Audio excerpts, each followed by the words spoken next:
Hey guys, welcome back. This is our weekly Rep Path podcast. For any of you guys that haven't joined before, I'm Joe Licata, the founder and owner of Rep Path.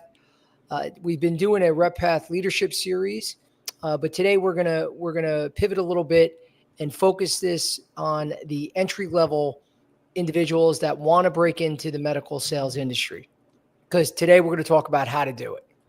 Okay. And as always, guys, if you haven't subscribed to my YouTube channel, please do that today. It's Unfiltered Medical Sales Coaching. So you can get copies of all the content that I'm putting out, especially all these podcasts, because I get, tons of requests every week of, I missed that podcast. How can I get access to it? Please, click on the link below that James is putting up there now. Unfiltered Medical Sales Coaching. You'll be able to get copies of all this. Okay. Also, it's on every single streaming platform. So wherever you get your podcasts, make sure you check it out. You can listen to it there if that's easier. Thank you. Thank you, James. Yeah. So guys, just to dive right in today, before you even get into medical sales, you have to have an understanding of what you really want. People call me all the time and they're like, Joe, I want to get into medical sales, and that's great. Again, it's an amazing career. You're dealing with physicians, you're dealing with patients. It's a competitive space. It's a very exciting space.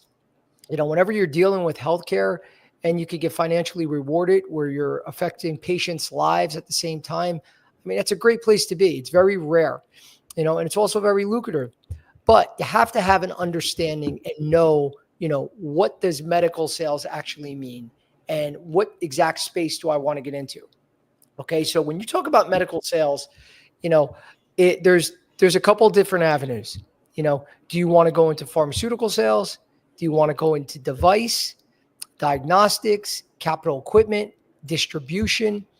All of these have a different, they're all, completely different lifestyle. For instance, the two main areas that people want to get into are either pharma or device. So we're not going to spend too much time about the background of each of these. Just want to give a quick overview.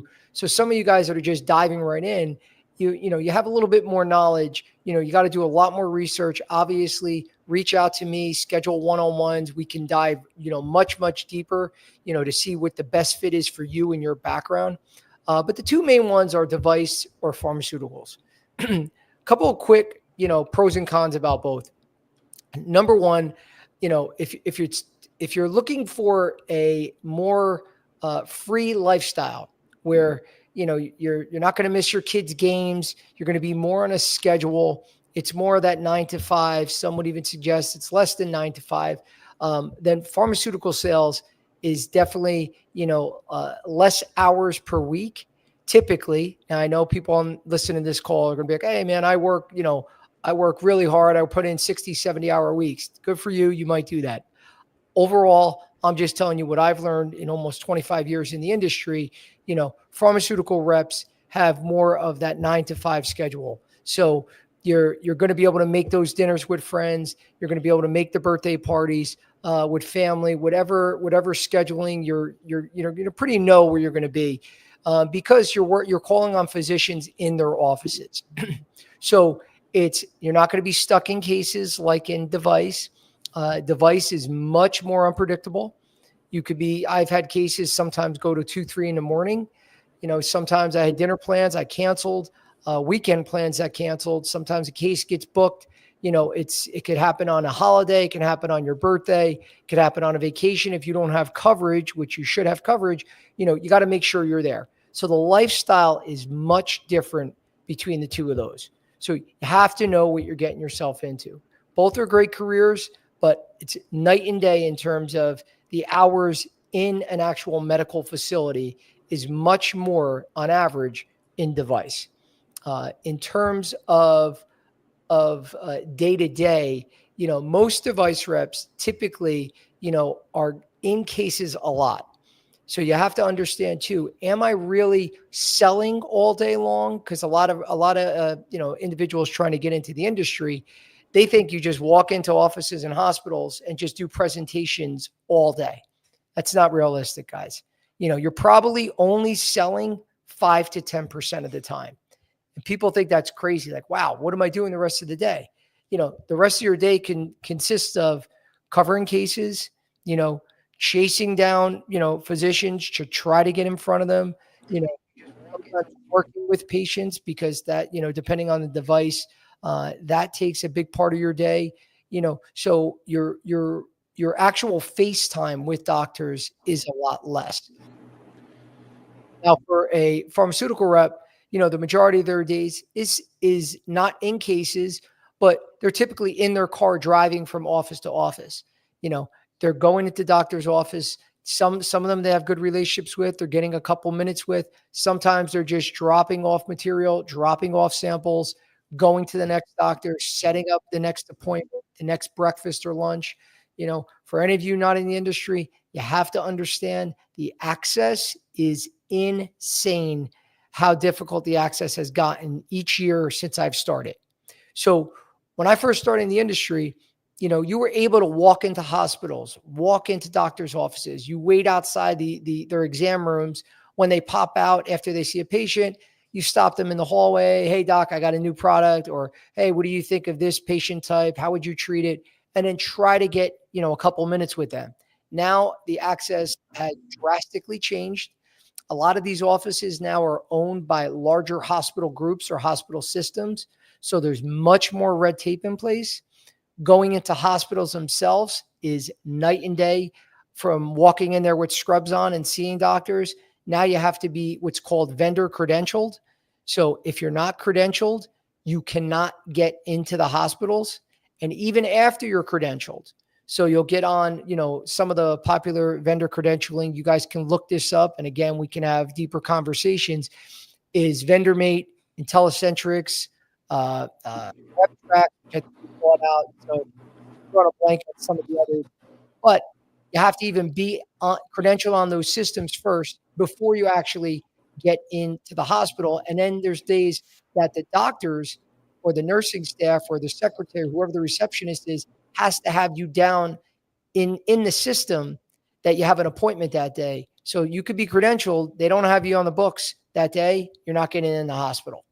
Now, again, some of you might sneak in here or there. At the end of the day, the access is drastically different. So guys that don't have a good understanding of that, it's not about getting rejection. If people say I could take rejection, that's not a good answer if you want to get into this industry. You have to be creative to get past the access issues. The access issues are the number one, roadblock that's in your way. If a doctor tells you no, that's a good thing. That means he spoke to you. So I'm happy when a doctor, tells me no. That means I have access to him. But what do you do when the doctor doesn't even see you? And that's what takes the creativity. That takes the reps that go to the next level. You can't just keep knocking on doors and thinking things are going to change. That doctor can ignore you forever. So it takes a lot of grit, guys, to get that closed door or those just getting ghosted office after office after office. It starts to wear on you because then there's some reps that actually are going, you see Dr. Jones's office, that your company wants you to call on him at least, 2 times a month. And you're like, this is such a waste of time. He's never going to see me. So you start to get, deflated and frustrated. So you got to be creative and come up with other avenues, to get to those doctors. And there's always a way. So the ones that are willing to be persistent and put in the work, then that's something that you can overcome. So again, just want to give a quick overview, guys. We're not going to get into everything else with capital equipment and diagnostics and distribution today, but just know that medical sales means many different avenues. Med tech, medical sales, whatever you want to call it, it's not the same for every avenue. So know what you're getting into first, because it's a drastically different lifestyle and day to day if you don't know what that is. So why do people want to get into this career? You might say, oh, this is for me. I love this. I'm really good talking to people. I could sell. I love to work with doctors. I love to work with patients. Being in the medical field is really cool. I love to be on my own, have my own car, and make good money and be a part of saving lives. Yes, so does everyone else. So again, to have an understanding of how competitive this is, I get 300 to 500 resumes for every job posting, and I get them quickly. So I just posted a management job out in Florida today.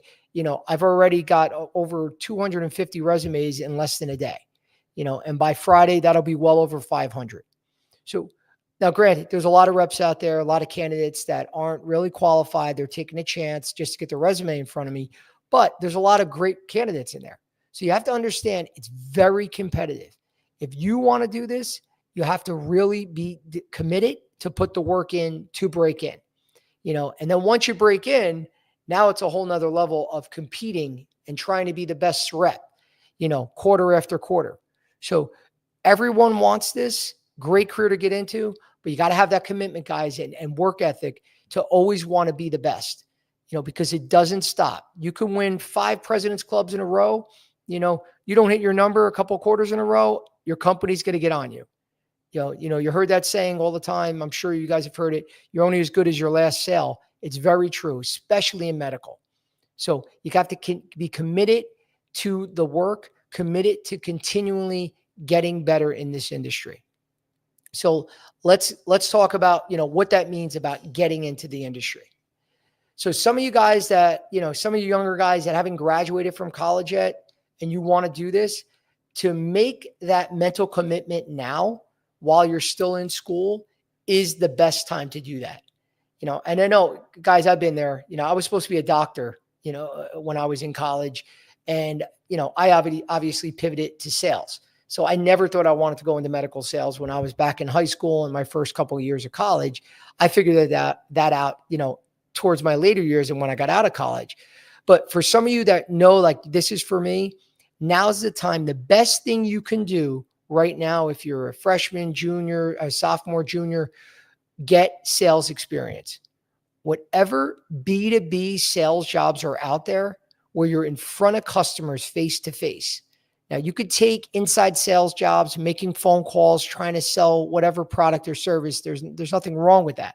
But if you want the experience that they want to really see, it's getting face-to-face B2B sales experience. The reason why, this is what you're going to do in your medical sales career. You're going to be face-to-face with clinicians. So the one that mirrors that the most, those are the best jobs. And you want from day one to track your sales success. The fact that you worked this summer, when I was younger, guys used to work at Cutco selling knives, which again, in college, that was a great sales job. It gave you tremendous sales experience, but at the end of the day, if you didn't have your sales success on your resume and keep that documentation, it could hurt you, because at the end of the day, just taking sales jobs doesn't just getting experience is good, but to also get experience and show that you're a top performer, that's how you get job offers in medical sales. So they want to know that you know how to sell, but if you're one of the best salesmen and you have shown results, then that's even better. So from day one, when you get these sales roles, make sure you're tracking 4 different areas that they want to see. You might not have all 4 depending on the size of the company, but you at least should have one of these. And the 4 things are rankings, percent to quota, sales growth, and awards. President's Clubs, Diamond Club, Rep of the Year, Rep of the Month. All those things are very important to have on your resume because that's what they're looking for. They're going to say, that's great. You spent two summers, selling windows, or you spent a couple summers, selling insurance or whatever it is. That's great. How did you do? That's what they're going to ask. What were your results?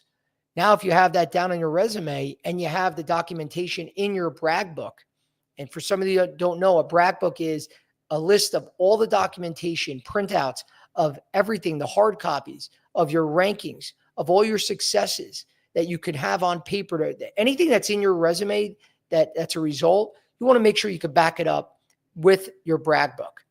A lot of reps don't keep these anymore because a lot of managers don't ask for it. But trust me, the ones that have them in an interview, they're the ones that are going to get the jobs because they have the proven documentation. Remember, guys, everything along the interview process is showing them how you would interact in a sales call. So they're constantly looking at whatever you're doing, this is how you're going to sell. So if I'm selling to a clinician and I could come in there with clinical data and proof that I'm not just saying, hey, my product's the best. Look, Dr. Jones, look at this study out of Harvard, that tested 5,000 patients, and showing the doctors that were part of this study. All these things are validation that my product is the best and it's shown to be the best.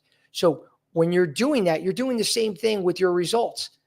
You're selling yourself. You're not just saying Joe Licata is the best.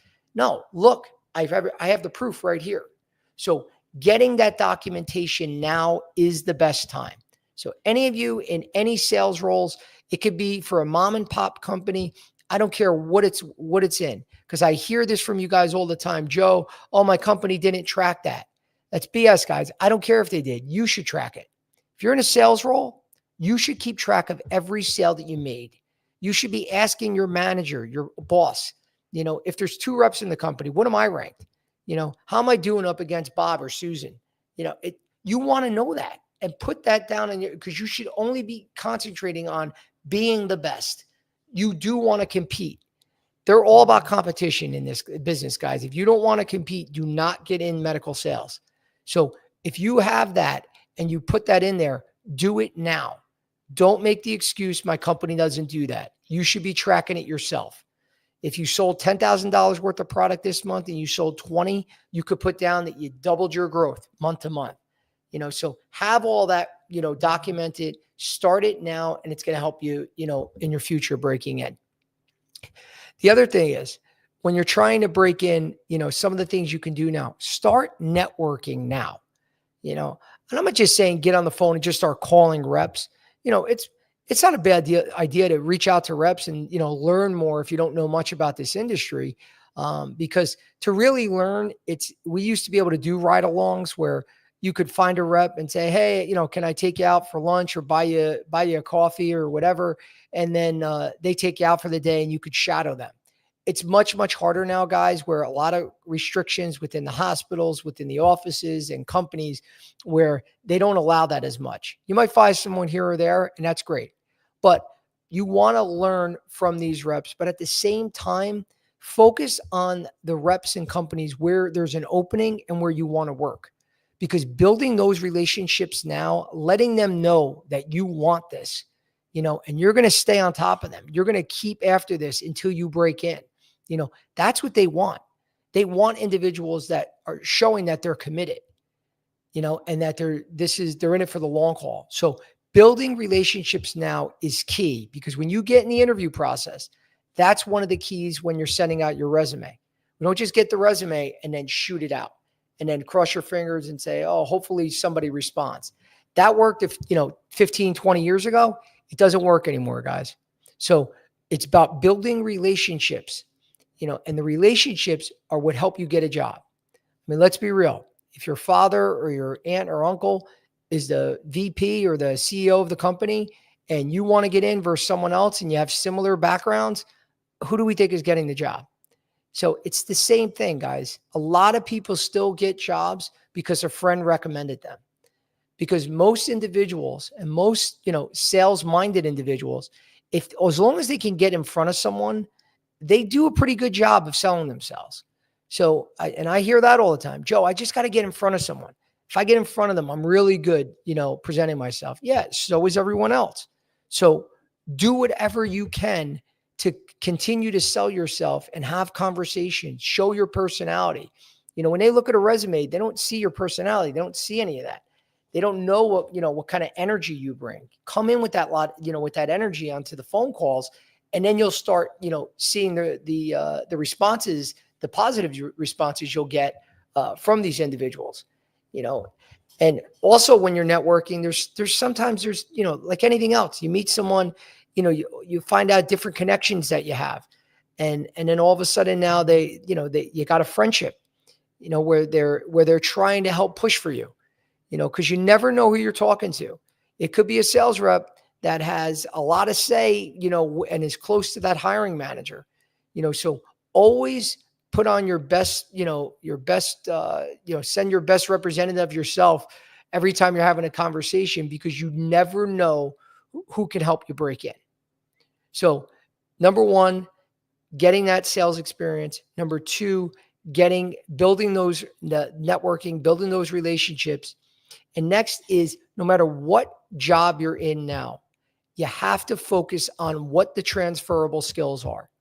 I mean, you literally can go into ChatGPT, and if you're a waiter, say, what are the transferable skills between a waiter and a medical sales rep? And they'll list them, presentation, sales skills, upselling, closing, whatever it is. But start thinking that way no matter what job you're in. If you're a teacher, they present all the time. Teachers are usually excellent presenters as medical sales reps.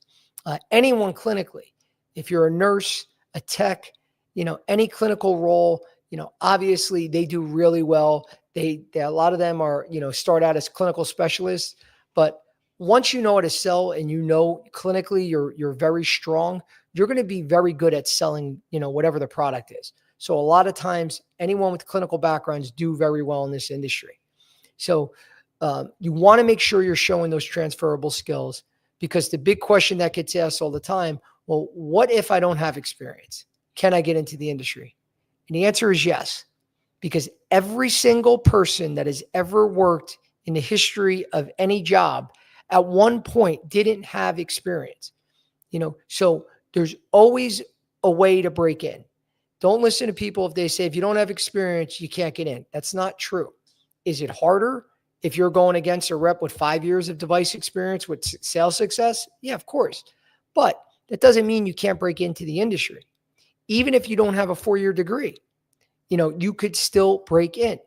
Now, when it comes to a 4-year degree, just a couple side notes that you have to be aware of. If you want to break in, you can definitely break in. But if you want to get in if you don't have a 4-year degree, it depends on which field you want to get into. So if you want to get into, say, pharmaceutical sales, I would not start, applying to all pharma jobs if you don't have a degree. Because primarily, and again, anyone on this call is like, Joe, I don't know what you're talking about. My friend got in, or my cousin got in with XYZ pharma company, and they didn't have a college degree. I'm sure there's outliers out there, guys. But for the most part, they do not accept reps without 4-year degrees. They typically want a 4-year degree and a year or two of B2B sales before they give you an entry-level role. Now, I know I disagree with this. A lot of entry-level roles that they call it really aren't entry-level. They actually want some sort of B2B. What they mean is entry-level for the pharmaceutical industry. So don't start in pharma if you don't have a 4-year degree. The area that I would start is distribution. Distribution, for instance, to name a company, Arthrex, great company. But Arthrex makes the products, and then there's distributors that, for instance, I can open Licata distribution and sell Arthrex products. So it's usually a smaller, distributor that's out there, that they don't have the big HR department. They don't have all the red tape. So they're willing to speak to reps they're willing to hire reps that they have a connection with. And they don't have to have the 4-year degree. They don't have to have sales experience. They could just say, hey, I really like this guy, and I know he could sell, or I know she could sell. Let's hire her. So start with distribution. Start looking at those companies. Again, reach out to me if there's any companies out there that you want to discuss, or any open opportunities. We can definitely work on those together. And before I forget, because I forgot to mention at the beginning of the call, guys, any questions, please submit them. James will field those, and we'll take a break in a couple minutes to handle some of those questions. So I'm sorry I forgot to mention that at the beginning of the call. Please submit any questions, any thoughts, concerns, anything we'll address during this call. Back to so no degree. So then I would start looking at med device roles if you don't have a degree or experience. Now, I just got a young girl, very sharp individual that graduated from Penn State about 2 months in May. It was only in May. She got a job offer back in April to start, so she didn't even have a college degree yet. Now, granted, she was graduating soon, but she had no, post-college experience, and they hired her. And it's because she showed them that she can do the job by getting the job. And that is so important, guys. So for you individuals out there, no experience, no degree, I can't get in. It's going to be impossible. You're wrong. Show them you can do the job by getting the job. That is so important. So anyone can break in if you show them that. If you're persistent, if you're networking, if you're showing your transferable skills, this is exactly what you would need to do if you're in that role. Doctors aren't going to just say yes to you the first day you walk in. You're going to have to call on them dozens and dozens of times. Sometimes it takes over a year to penetrate some physicians. One of the hospital systems I called on for over 3 years to get a deal across. So it's time consuming, guys, but you got to be persistent. Same with this industry. When you're showing them, and I'm not saying you're going to spend 3 years to try to break in. I mean, obviously we're doing something wrong if it takes that long, but show them that you can be persistent. Show them that you can do the job by trying to get the job, by showing your transferable skills, whatever it is that shows them and makes them confident that you are a good sales rep, start doing that now, because it'll help you in the future when those openings come up. But while, we're almost at 3:30, James, if we have any questions from the crowd as I take a drink here, please let me know.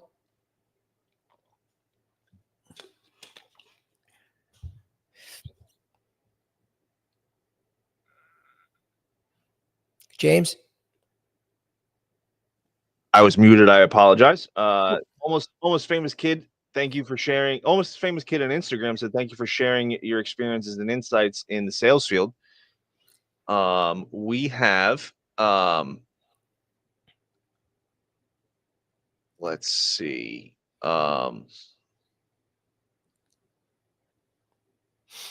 What do people get wrong about the day-to-day lifestyle between pharma and med tech? Well, I mean, I think they made med device, and it's thinking that you're going to be in front of doctors. What I think is, like I was talking about before, one of the biggest misperceptions is you're not going to be in front of doctors selling all day long. When you're for pharma, let's start with pharma. You're in the car traveling from office to office. A typical pharma sales call is you walking into the office. You'll have either samples, you'll have promotional material, you'll speak to the receptionist. She might tell you, hey, Joe, this is not a good day. Can you come back another time? Or Joe, he does, Dr. Jones doesn't see reps. So what a lot of reps do, and this is the real side of the business, they go, okay, I'll come back another day. Or, here's some pens or whatever promotional material that they're even still allowed to give, because a lot of stuff you're not allowed to give. But they'll try to book a breakfast or a lunch or try to get on the calendar, and they come back another day, so that could take 30 seconds, could take 5 minutes. If you're waiting, a lot of times you're waiting to go up to the front to speak to the receptionist. They might tell you, yeah, Joe, you know what? Doctor could see you, but there's 2 reps in front of you. Okay. So now you're waiting for patients to be seen. They send a rep back every couple of patients. You can wait there. I've waited there sometimes 2 hours, just to see a doctor, maybe for a minute. And that's real.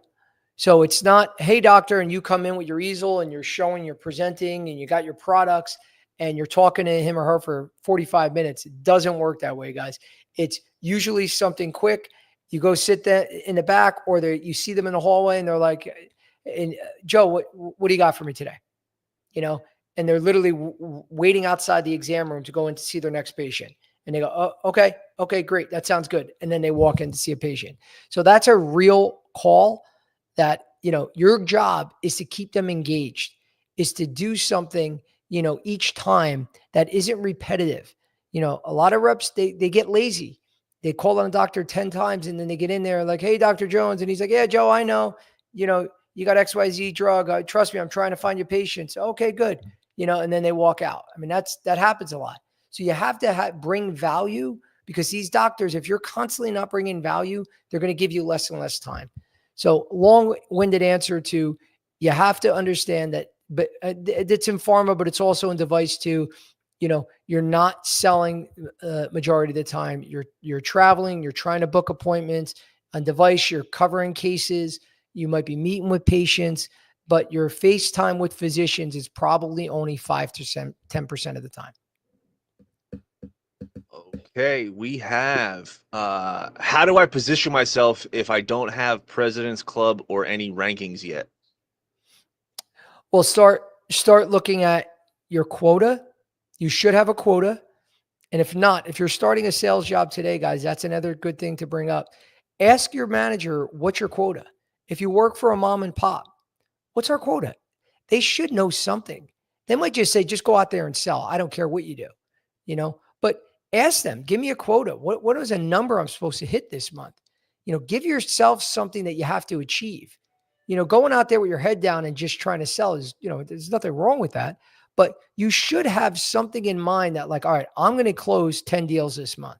Because then you could start, figuring out the work that you need to do that. So, I know a lot of guys in the military, they've taught me, my military friends, that whatever the problem is, they work backwards. So do that same thing. If you once you know your goal, that you have to sell $10,000 worth of whatever product this month. Okay. So how many sales is that? Oh, that's 10 sales. Okay, great. So if I need 10 sales, how many doctors would I need to call on, or how many customers would I need to call on? Well, if you're going to get 10 sales, obviously it's going to be, it could be 10, that's 10 customers. All right. So if I'm going to close 10 customers, how many do I have to call on? Well, you're probably only going to close 10% of the time. So I got to call on 100 customers to get that. So to call on 100 customers, that means I have to reach out, to 500 to get in front of 100. So that's how you work backwards. So start doing that now and figure out what your quota is, because then you could figure out what the workflow is to get there. And then you could also keep track of that. You also, without rankings, can keep track of growth. So if you sold 1 this month, you sold 2 the next, you grew by 100%. So it's that simple. So always keep track of those 2 things. It doesn't matter what sales role, what company, you always can keep track of your growth, and then ask them, if you don't have it, what your quota is, and try to hit that goal, because they're going to ask you. If you don't have quota, if you don't have if you don't have any of the results I talked about, rankings, quota, growth, and awards, they're going to question, was that really a sales job you were in? Because if you don't have any of that, they either think you weren't in a real sales job, or you didn't do well and you don't want to talk about it. You don't want to put that down. So start asking those questions now and putting it down, because it's only going to help you in the future. So this question looks like it's coming from someone who is a rep. How do you balance learning the clinical side and still being an elite closer? So it's, how do you balance learning the clinical side and still be an elite closer? I mean, you really, it doesn't, one shouldn't affect the other.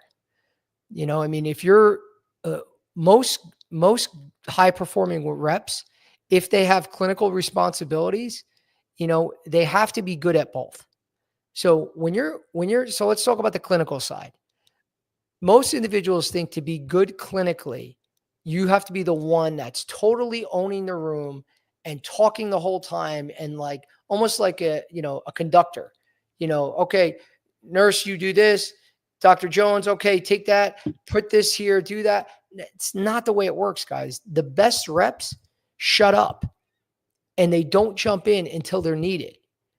They're there, they're in control. If they see something that is not correct, and you'll see this, when, in many cases that I was in, I saw a physician doing something that was incorrect. I just nicely tell them, hey, doctor, what about if we try this?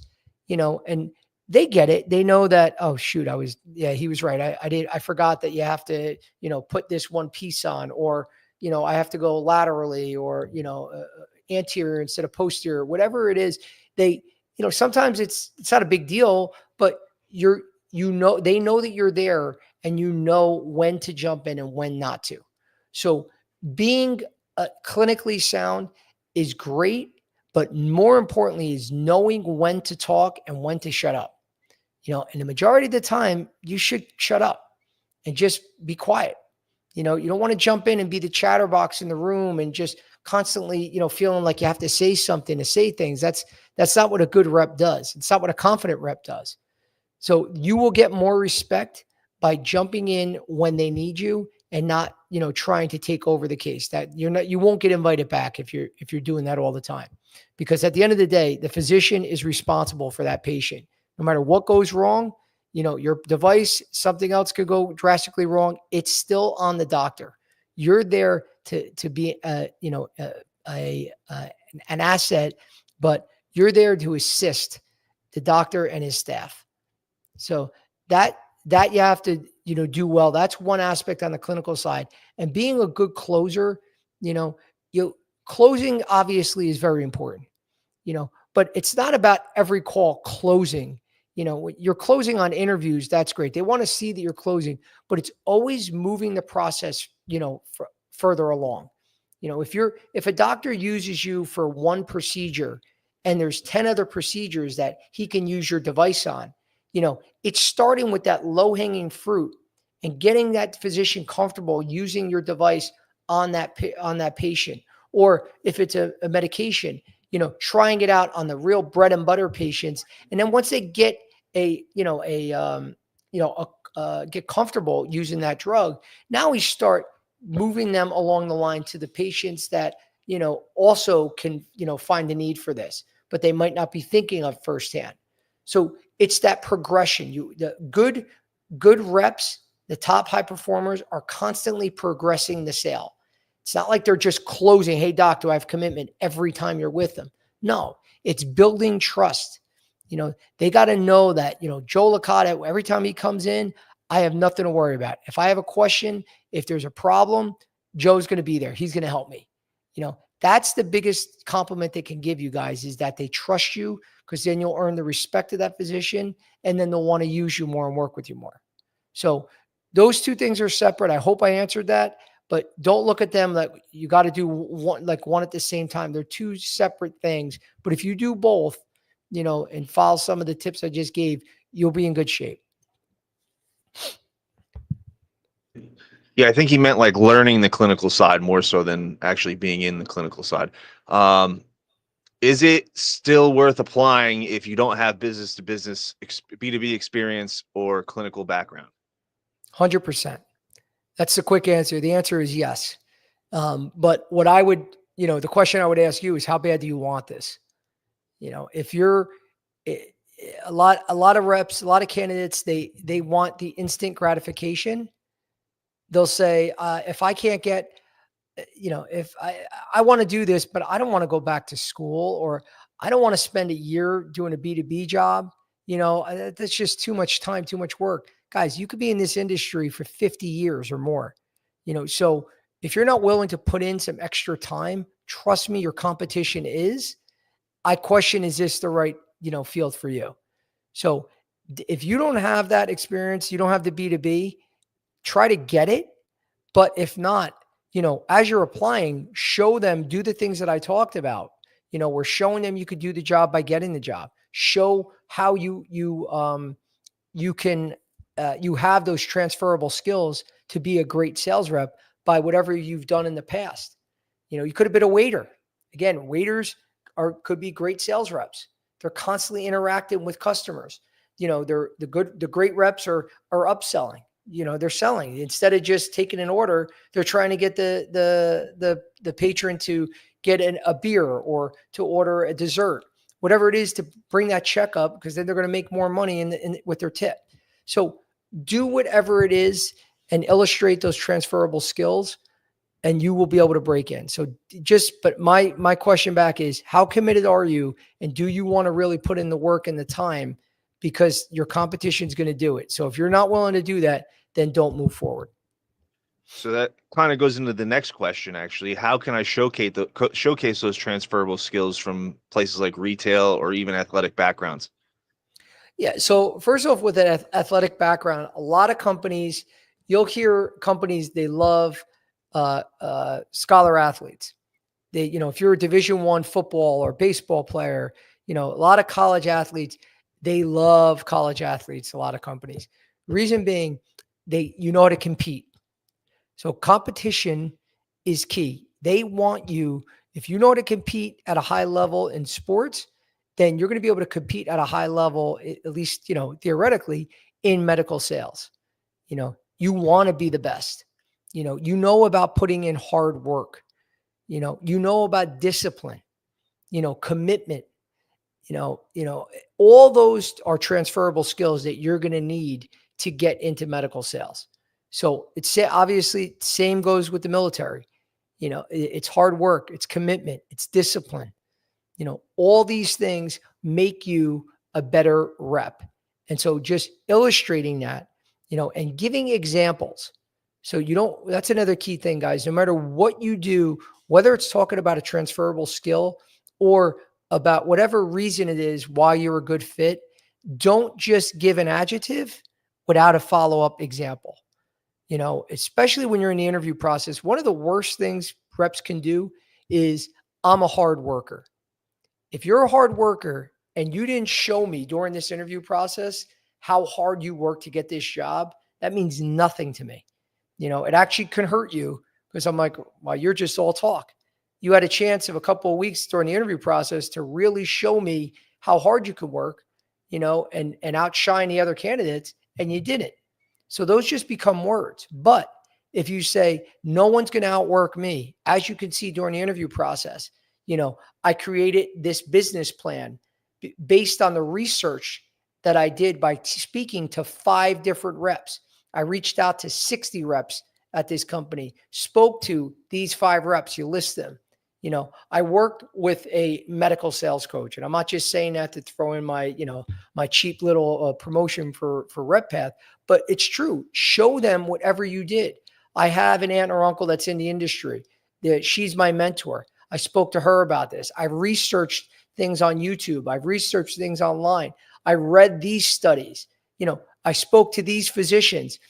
All that you got to show, and then now when you say no one outworks me, the manager is going to go, yeah, I kind of agree. I mean, you did everything and you outworked everyone, to get this role. So I believe that. So always talk about the actual examples, no matter what you say or what you do.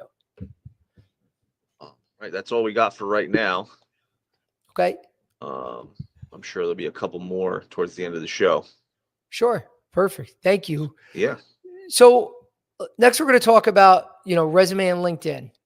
Again, we're not going to do a whole resume optimization call here because we don't have time, but just a few minutes with the resume, guys. Couple of quick tips. First and foremost, do not have your resume saved as a Word document. Okay. Always convert to PDF. When I get it, when hiring managers get these resumes, when recruiters get their resumes, most hiring managers and recruiters, they're not sitting at their desk all day long at their laptop. They have their cell phone, they get a resume, they click down, they look at it. When it's saved in a Word document, most of you guys might know this, but for some of these that don't, the formatting is off. So, but if it's saved as a PDF, it's always going to be spot on. So always convert to PDF, because even though as a recruiter and, former leader, sales leader, I know that that's you're not, the formatting isn't really off. I know it's because you saved it in Word, but when your competition saves it in a PDF, it's hard for me not to look at those other reps and going, well, they had, more attention to detail here. They're more polished and more, on point to make sure that they're presenting everything, correctly. So that's number one, save it in PDF. Number two, put just when you're listing at the top of the page with your name, your email, your cell phone, your phone, and you could put in your LinkedIn profile. We'll talk about LinkedIn too, but put the city and state down. You do not need the street address. If you put it down, that's fine, but we don't need to know that you live at, 2020 Main Street in Milwaukee, Wisconsin. They just put down Milwaukee, Wisconsin. And so a lot of you keep that blank, and I know that the rationale is if I leave it blank, then I'm open to any opportunity around the country. It's actually the opposite, guys. So just to give you a quick background on what happens with a resume. When I get resumes, I enter it into what's called an ATS. And an ATS is an applicant tracking system. So most recruiters, most companies, their HR departments, they have some way of tracking all the resumes. I mean, they don't just remember thousands of reps that applied and say, "Oh, you know what, Susan would be a good choice for Miami, Florida. Let's give her a call." I remember speaking to her, 2 years ago. No, obviously everything gets saved into these databases. So we get the resume, I save it in there. When it saves it, it parses the resume. And by parsing it means now we have searchable words that I look up, a bunch of resumes are going to pop up. So when I have an opening 6 months down the line in Boston, Massachusetts, first thing I'm going to do when a company says, "Hey, Joe, I need a candidate with 4 years of pain experience in the Boston area," first thing I do is type in Boston, Massachusetts, search word pain. Okay. Now, if you don't put your city and state in there, you're not going to show up. So I'm going to forget about you, and then you're not going to show up when I do a search. So always put the city and state down there. It's only going to help you.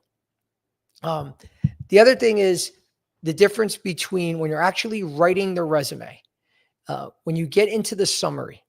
Now, I'm not a huge fan of summaries, only if they're very specific.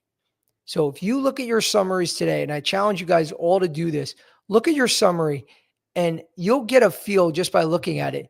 Does this really say who I am? Or is this describing, millions of reps that are out there? Career driven, sales management experience, results oriented. And you're using a lot of adjectives that really don't mean anything. And you could use that to describe anyone. Then those aren't the types of summaries that I like to see. I want to see the exact number of years you have in the industry. If you've been in the industry for 12 years, put 12 years of experience. Give me the experience. Have you been in the hospital space? Have you experienced with buy and bill, specialty pharmacy, value analysis, the VAT committee? Do they have that experience with IDNs, whatever hospital systems, real experience that not just anyone can put down. That's huge. So if you do that, then you can formulate a good summary that really has your skills, not just adjectives, in the description. So summaries are good when they're specific. And when you get to the bulk of your resume, and this is the last part, we'll talk about resumes, but make sure that it's focused on your results. The 4 areas we talked about: rankings, percent of quota, sales growth, and awards. Those 4 guys, that's exactly, that's what the bulk of it should be. The more numbers that are on your resume, the better. So for any of you guys that are sports fans out there, if you're a baseball, football, soccer, whatever it is, most of you have seen the back of a sports card. It's loaded with stats. Again, always use Michael Jordan because everyone knows Michael Jordan.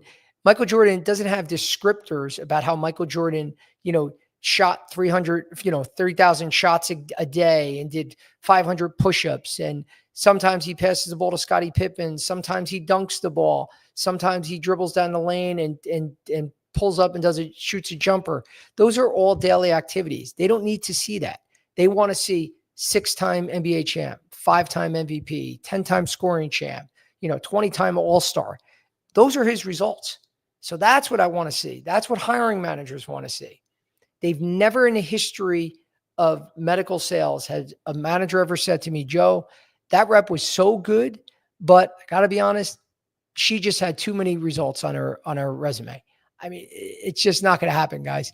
So the more numbers, the more results, and the less about daily activities is a better resume. It's more appealing to a hiring manager and a recruiter.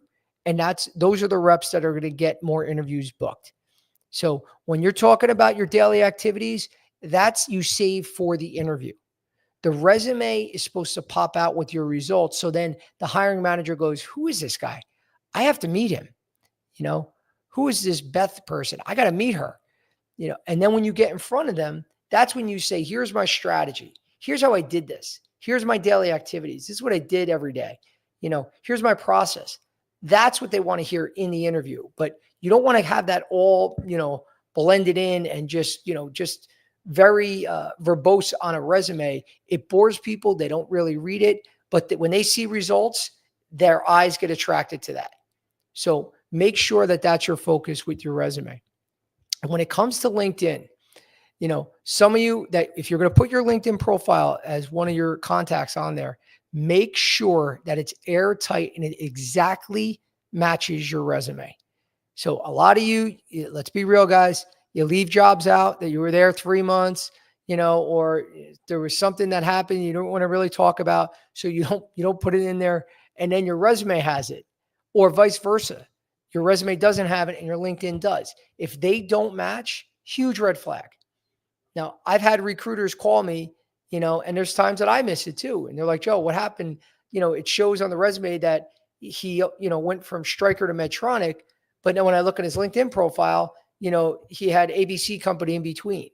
Now, if it's going to be off, guys, trust me, recruiters, a lot of times that are checking that out, they won't move you forward to the hiring manager if they catch that, because if that's one thing, it's a red flag, they're not going to push it. They'll just say, you know what, I'll move on to another candidate. So make sure that it's airtight and it's in there. Make sure again that your resume, your LinkedIn profile matches your resume pretty similarly. Have your accomplishments in there. List those, under each role. It really should mirror that. The main thing about a LinkedIn profile is they get to see the person. Now they can put a face with the name. So it's good to have that. Some of you that have your pictures on the resumes, I'm not a fan of that. I'm not saying it's absolutely a big red flag. Don't do it. It's dumb. No, I'm just saying that's not for me. Because a lot of times it gets a little too loud, and there's a lot of reps now add graphs and charts and all these colors, and it gets crazy. And at the end of the day, they want your results. So save the picture for your LinkedIn profile. Obviously have a professional headshot, spend a few dollars to get that done because it's a huge difference. You don't want the picture that you had at your cousin's wedding 6 years ago. Pay a few dollars to get it done, guys. It makes such a world of difference. And I'm someone that used to have one of those pictures. Thinking back, looking at that, it definitely cost me opportunities because it's just what you're going up against. Look at a lot of people's pictures. A lot of them are professionally done. So if you're going to have a random photo put up there because you had a good tan or whatever the reason you look good at the time, trust me, they're going to go towards that professional photo, 99% of the time. So before we move on to certifications, James, any other questions, comments, anything from the crowd?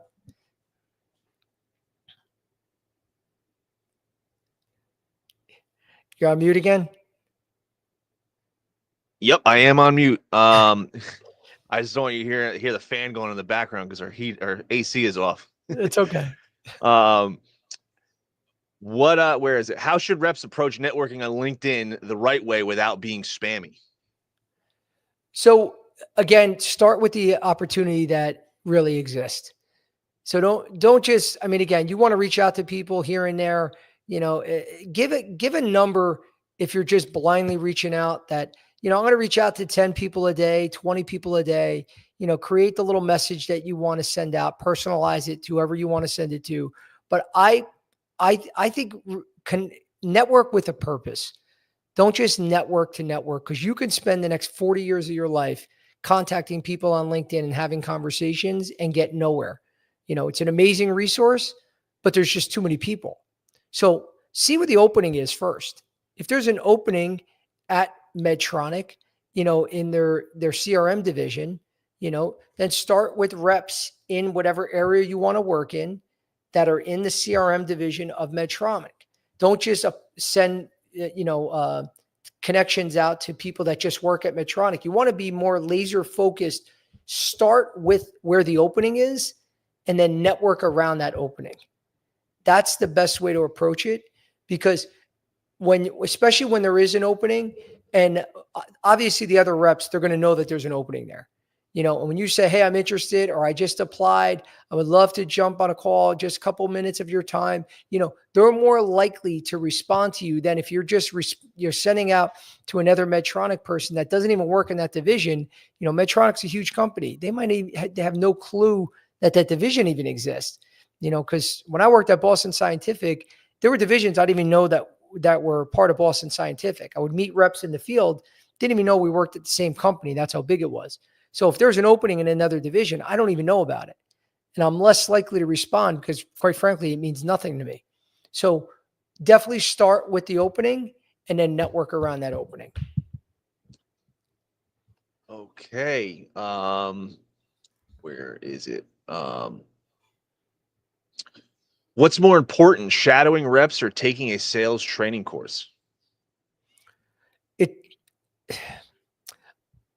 Both can provide value. Sales training courses, some are very good, but you also, guys, nothing is better than sales experience. So both of those, shadowing reps, yeah, that's great. You can learn a lot in a day. It's still, you're not going to get a job just because you shadowed a rep. There's good training courses that are out there that can help you to get jobs. Don't get me wrong. There's great sales training that help people break in. There's great schools that help people to break in. But if someone has 2 years or a year of B2B sales experience versus someone that has sales training from a course, the person with B2B sales experience, is in the driver's seat to get that job. So it's not so much about all those things you can do. You could do both. So if you're talking about a ride along and a sales training course, you should do both. So don't make it like which one should I pick? No, do both. And at the end of the day, try and get sales experience. Get it all, because your competition is doing it. So I keep saying that, guys, but it's easier for me because I see the competition, because they're coming to me for jobs. They're coming to me to break in the industry. I see the spectrum of the experience and expertise that people have. So there's tons that have that. So do it all, because that's going to help you become the best candidate to stand out. We have is it okay to DM or message hiring managers if they're not responding to my application? Absolutely. You didn't get the job anyway yet. So don't be afraid. I'm not saying sit here and be, guys, one thing when it comes to reaching out and being persistent, you got to have common sense. You don't want to be a pain in the ass. If you're going to be annoying and that's something that you really can't teach.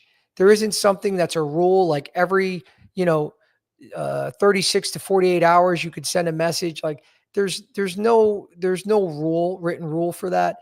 Just have common sense, guys.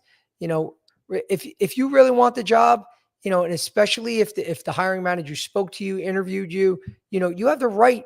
I think anyone that gets interviewed, that company should get back to them.